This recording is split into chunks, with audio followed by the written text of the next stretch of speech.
അല്ല നമ്മൾ ഈ സീനിയർ ആക്ടർ എന്ന് പറയുമ്പോൾ നമുക്ക് സിനിമയിൽ കൂടുതൽ അഭിനയിച്ചിട്ടുണ്ടാവും എന്ന് കരുതി സീനിയർ ഇപ്പോഴത്തെ ഒരു സിറ്റുവേഷൻ വെച്ചിട്ട്. കാരണം ഈ സോഷ്യൽ മീഡിയ ഒക്കെ ഇത്ര സിനിമയിൽ വലുതായിട്ട് നിൽക്കുന്ന സമയത്ത് അതിനകത്ത് എനിക്ക് തോന്നുന്നത് സീനിയോറിറ്റി അല്ല വലുത്.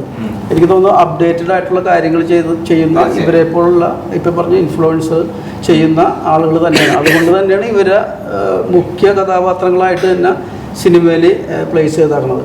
അപ്പോൾ ഇത് തന്നെയാണ് ഇവർ തന്നെയാണ് ഈ സിനിമയുടെ അട്രാക്ഷൻ ആദ്യം തുടങ്ങി അവസാനം വരെ ഉള്ളത്. പിന്നെ അപ്പോൾ അതാണ് ഞാൻ പറയുക, ഇതിനകത്ത് സീനിയോറിറ്റി നോക്കുകയാണെങ്കിൽ എനിക്ക് നായകനായിട്ട് അഭിനയിക്കുന്നുണ്ട്.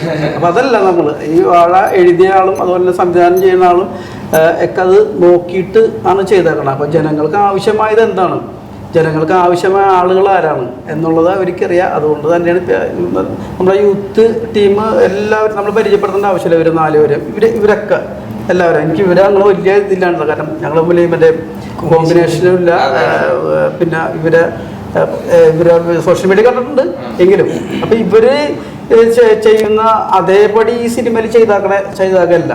ആ ഇഷ്ടപ്പെടുന്ന റീലല്ല ഇതിനകത്ത്. ഇതിനകത്തൊരു അഭിനയമുണ്ട്, ഒരു കഥയുണ്ട്. ആ കഥക്ക് അനുസൃതമായിട്ടുള്ള ആളുകൾ വേണം, ക്യാരക്ടേഴ്സ് വേണം. അതാണ് ഇവിടെ പ്ലേസ് ചെയ്താക്കുന്നത്. ഇപ്പം നേരത്തെ പറഞ്ഞതിൻ്റെ ഒരു അതിൻ്റെ ഇപ്പം നമ്മൾ ഈ ചലനങ്ങളൊക്കെ ഓർമ്മയുണ്ടെന്ന് പറഞ്ഞില്ലേ, അപ്പം അത് തന്നെ എടുത്ത് ഇങ്ങനെ ചെയ്താക്കണമല്ല. അപ്പം റീലും ഈ സിനിമയായിട്ട് ഭയങ്കര അന്തരമുണ്ട്. റീലിൽ ചെയ്യുന്ന പോലെയല്ല സിനിമ. അപ്പം അത് അതിന് മനോഹരമായിട്ട് തന്നെ സിനിമയിൽ ചെയ്തിട്ടുണ്ട്, ചെയ്യിപ്പിച്ചിട്ടുണ്ട്. അപ്പം അതൊക്കെ എന്തായാലും നല്ല വെറൈറ്റി ആയിരിക്കും എന്തായാലും.